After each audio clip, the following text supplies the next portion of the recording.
હવે આ સેશનમાં આપણે રિવિઝન કરવાના છીએ ચેપ્ટરનું. તો સૌથી પહેલાં આપણે સ્ટડી કર્યું મીનિંગ ઓફ કમ્યુનિકેશન. એમાં આપણે 4 ડેફિનેશન સ્ટડી કરી: Newman and Summers, Peter Little, Allen અને વિલિયમ સ્કોટ. ઓકે, એ 4 ડેફિનેશન આપણે સ્ટડી કરી. એમાંથી ગમે તે 2 લર્ન કરવાની છે. આઈ વિલ સજેસ્ટ કે એલનની કરજો જ, અને બીજી તમારે જેની કરવી હોય એ તમે તમારી રીતના ચૂઝ કરી શકશો. પણ એલનની ડેફિનેશન જે છે એ સૌથી પ્રોપરલી આપેલી છે, એટલે તમે એની ડેફિનેશન લર્ન કરજો અને બીજી તમે તમારી રીતના ચૂઝ કરી શકો છો. ફીચર્સ ઓફ કમ્યુનિકેશનમાં આપણે 8 પોઈન્ટ જોયા. Communication is a two-way process. Communication is a continuous process.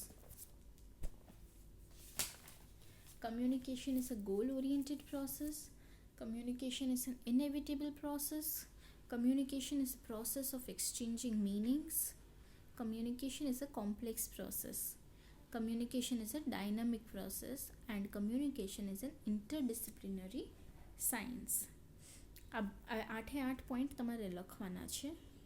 પછી આવે છે પ્રોસેસ ઓફ કમ્યુનિકેશન. તો એમાં આપણે ડાયાગ્રામ જોયું તો સોર્સથી એન્કોડિંગ થાય છે, એન્કોડિંગથી મીડિયમ આવે છે, મીડિયમથી રિસીવર અને રિસીવરથી ડીકોડિંગ થાય છે, ડીકોડથીને ફીડબેક આપવામાં આવે છે અને એ ફીડબેક જે છે એ પાછો સેન્ડર સુધી પહોંચાડવામાં આવે છે. તો આપણે આ પ્રોસેસ આખી સ્ટડી કરી હતી કે સેન્ડરથી રિસીવર અને રિસીવરથી સેન્ડર જ્યારે પાછું થાય છે ત્યારે એક કમ્યુનિકેશનની સાયકલ કમ્પ્લીટ ગણવામાં આવે છે. પછી આપણે કમ્યુનિકેશન સિચ્યુએશન સ્ટડી કરી હતી કે એક સેન્ડર હોય છે, એક રિસીવર હોય છે. રિસીવર મેસેજને સમજે છે અને પછી રિસ્પોન્સ આપે છે, એટલે કે ફીડબેક આપે છે. પછી આપણે sender, message, encoding, channel and medium, receiver, decoding અને ફીડબેક, આ બધા વિશે આપણે બહુ ડિટેલમાં સ્ટડી કર્યું. આની સાથે સાથે આપણે નોઇઝ શું છે એ સ્ટડી કર્યું. સ્ટોરિંગ અને રીટ્રાઇવિંગ, એટલે સ્ટોર કરવાનું મેસેજને, અને રીટ્રાઇવ એટલે સ્ટોર કરેલા મેસેજને પાછું લઈ આવવાનું, એને રીટ્રાઇવિંગ કહેવાય. એ પણ આપણે સ્ટડી કર્યું. પછી આપણે ઇમ્પોર્ટન્સ ઓફ કમ્યુનિકેશન જોયું, જેમાં આવે છે efficient planning. By the way, ઓલો પ્રોસેસ ઓફ કમ્યુનિકેશનનો ડાયાગ્રામ ખૂબ ઇમ્પોર્ટન્ટ છે, એટલે એ સરખું પ્રેક્ટિસ કરી લેજો. ઇમ્પોર્ટન્સ ઓફ કમ્યુનિકેશનમાં આપણે એફિશિયન્ટ પ્લાનિંગ જોયું. પ્લાનિંગ વગર કમ્યુનિકેશન નથી પોસિબલ. કમ્યુનિકેશન કરવા માટે પણ આપણને પ્લાન કરવું પડે છે, અને પ્લાન કરવા માટે પણ કમ્યુનિકેશનની જરૂર પડે છે. ટ્રેનિંગ એન્ડ ડેવલપમેન્ટ માટે જરૂર પડે છે. કોકને મોટિવેશન આપવા જરૂર પડે છે. કોર્ડિનેટ કરવા જરૂર પડે છે. લીડર બનવા માટે પણ આપણને કમ્યુનિકેશન કરવાની જરૂર પડતી હોય છે. ઇફેક્ટિવ કંટ્રોલ, કોઈ ઉપર કંટ્રોલ કરવા માટે કમ્યુનિકેશનની જરૂર હોય છે.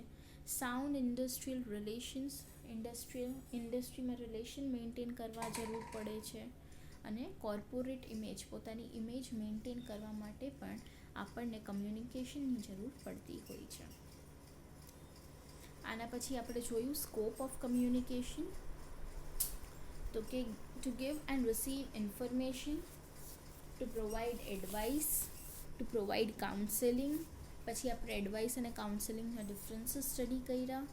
Two issues orders and instructions, to receive suggestions, to persuade people.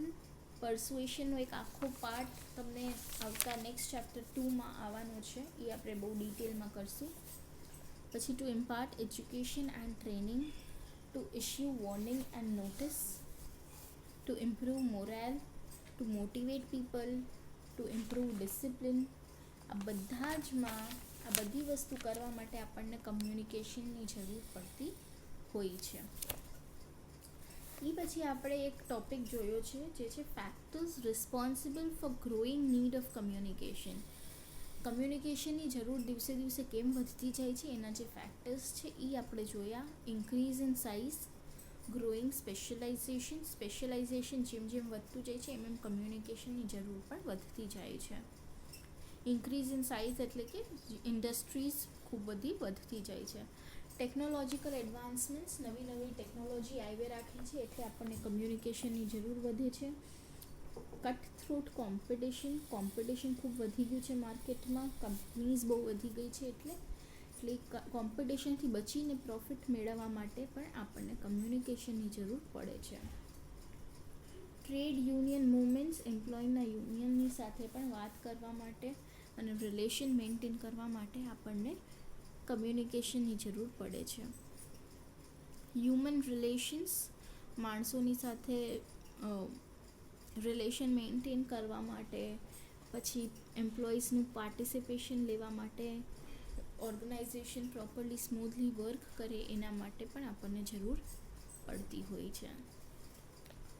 પછી છે public relations, government, distributors, suppliers, investors, આ બધાને તમે તમારા કામની તમારે અપડેટ આપતી રહેવી પડે છે એટલે એની સાથે જે રિલેશન મેન્ટેન કરીએ છીએ એને આપણે કહીશું પબ્લિક રિલેશન. પછી આવે છે પર્સનલ એસેટ, આપણા પોતાના સ્કિલ ડેવલપમેન્ટ માટે પણ કમ્યુનિકેશન સ્કિલ્સ ખૂબ જરૂરી હોય છે. પછી આપણે સ્ટડી કર્યા છે બેરિયર્સ ટુ કમ્યુનિકેશન. તો આપણે જોયું બેરિયર એટલે કે કોઈ પણ વસ્તુ જે નડતર બને છે આપણા કમ્યુનિકેશનમાં એને આપણે બેરિયર કહીએ છીએ. તો એ 3 લેવલે થઈ શકે છે: at the level of transmitter, at the level of the medium અને at the level of the receiver. પછી આપણે જોયા કે 4 ટાઈપના બેરિયર્સ હોય છે: સિમેન્ટિક બેરિયર્સ, ફિઝિકલ યા મિકેનિકલ બેરિયર્સ, ઓર્ગેનાઇઝેશનલ બેરિયર્સ અને સોશિયો સાયકોલોજીકલ બેરિયર્સ. તો સિમેન્ટિક બેરિયર્સ જે છે એ લેંગ્વેજ રિલેટેડ બેરિયર છે.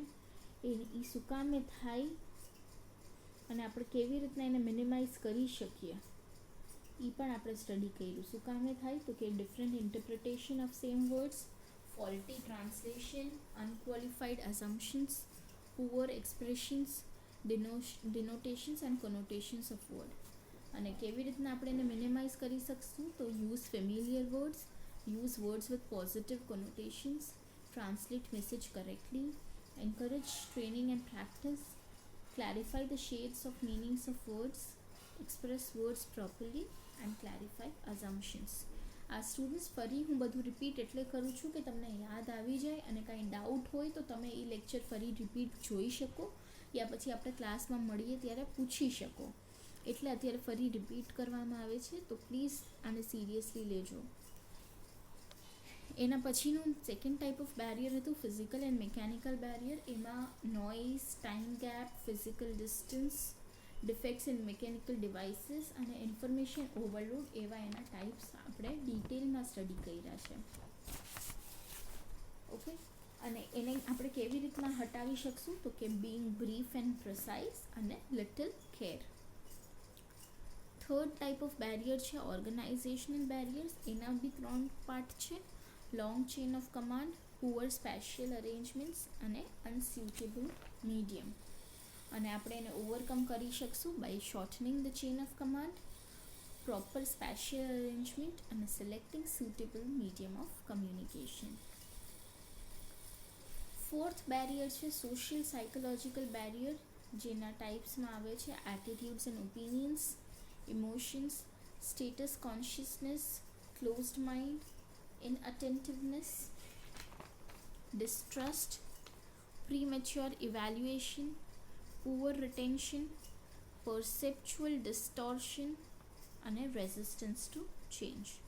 એને આપણે મિનિમાઇઝ કરી શકશું by keeping an open mind, by expressing candidly, by encouraging subordinates to express, by paying complete attention and by listening patiently.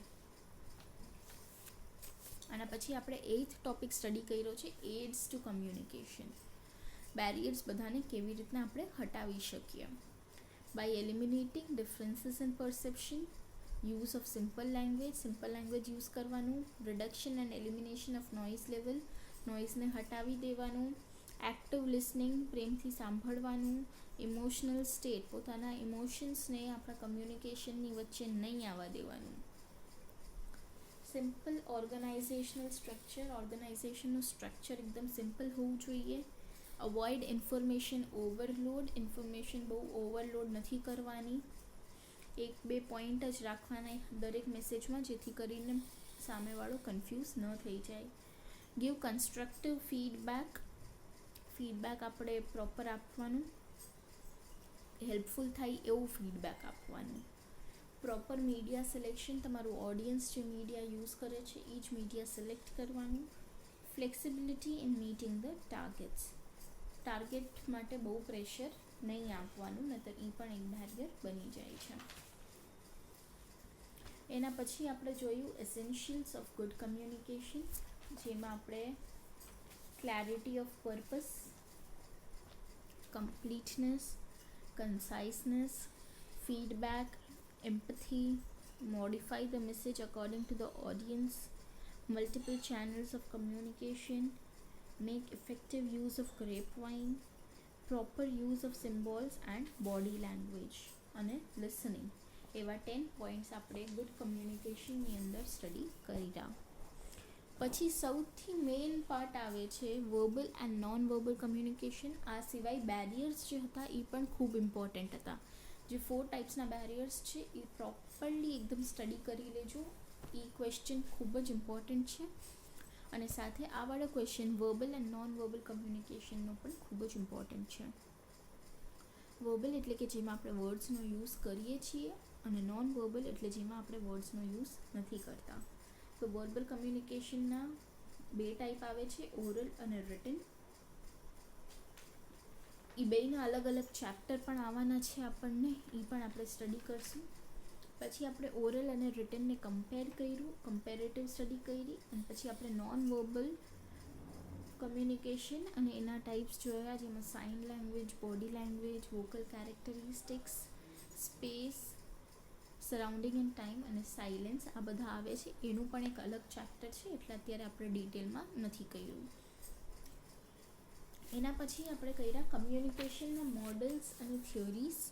તો આ પણ ઇમ્પોર્ટન્ટ છે. આ ચેપ્ટરમાં આપણે જોયું સૌથી પહેલાં લાઝવેલ મોડલ ઓફ કમ્યુનિકેશન, પછી David Berlo's SMCR or SMCRF model, Shannon and Weaver model, Osgood and Schramm circular model. આ 4 મોડલ તો ખૂબ ઇમ્પોર્ટન્ટ છે.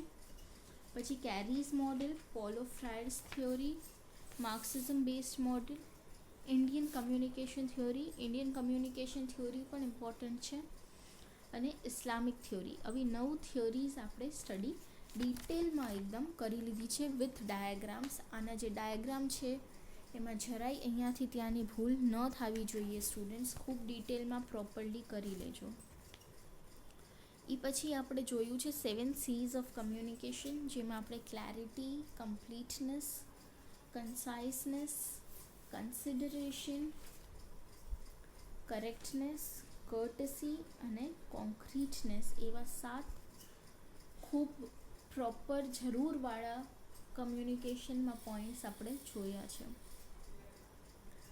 પછી આવે છે કમ્યુનિકેશનના ટાઈપ્સ. તો એમાં આપણે 8 ટાઈપ સ્ટડી કર્યા છે. પર્સનલ ઓર ઇન્ટ્રાપર્સનલ કમ્યુનિકેશન, ઇન્ટરપર્સનલ કમ્યુનિકેશન. ઇન્ટ્રા અને ઇન્ટરનો મેં તમને ડિફરન્સ પણ ડિટેલમાં સમજાવ્યું. યાદ ન હોય તો please go through the video once again. Organisational communication, mass communication, social communication, transformational communication, corporate communication અને ગ્રુપ કમ્યુનિકેશન. આમાંથી જોઈ લેજો તમારે કાંઈ મિસ આઉટ નથી થતું ને શીખવાનું, નહીતર એ વિડીયો તમે ફરી રેફર કરજો. પછી આપણે ફાઇનલી જોયું હતું કમ્યુનિકેશન ચેનલ્સ. એમાં આપણે જોયું કે 2 ટાઈપ હોય છે કમ્યુનિકેશન ચેનલની, ફોર્મલ અને ઇનફોર્મલ. પછી આપણે ફોર્મલના એડવાન્ટેજીસ અને ડિસએડવાન્ટેજીસ સ્ટડી કર્યા. પછી ફોર્મલના ટાઈપ્સ આપણે જોયા, downward communication, upward communication, horizontal પછી આપણે અપવર્ડ અને ડાઉનવર્ડનું કમ્પેરિઝન સ્ટડી કર્યું. પછી આપણે હોરિઝોન્ટલ કમ્યુનિકેશન અને ડાયગોનલ કમ્યુનિકેશન સ્ટડી કર્યું. હોરિઝોન્ટલ કમ્યુનિકેશનને લેટરલ કમ્યુનિકેશન પણ કહેવાય છે, અને ડાયગોનલ કમ્યુનિકેશનને ક્રોસવાઇઝ કમ્યુનિકેશન પણ કહેવાય છે. આપણે આ બધાય કમ્યુનિકેશનના લિમિટેશન્સ અને ઓબ્જેક્ટિવ્સ પણ સ્ટડી કર્યા. પછી આપણે ઇનફોર્મલ કમ્યુનિકેશન વિશે સ્ટડી કર્યું, જેને ગ્રેપવાઇન પણ કહેવાય છે. એના પણ 4 ટાઈપ્સ હોય છે: સિંગલ સ્ટ્રેન્ડ, ગ્રુપ ઓર ગોસિપ ચેન, પ્રોબેબિલિટી ચેન અને ક્લસ્ટર ચેન. એ પણ આપણે સમજ્યા.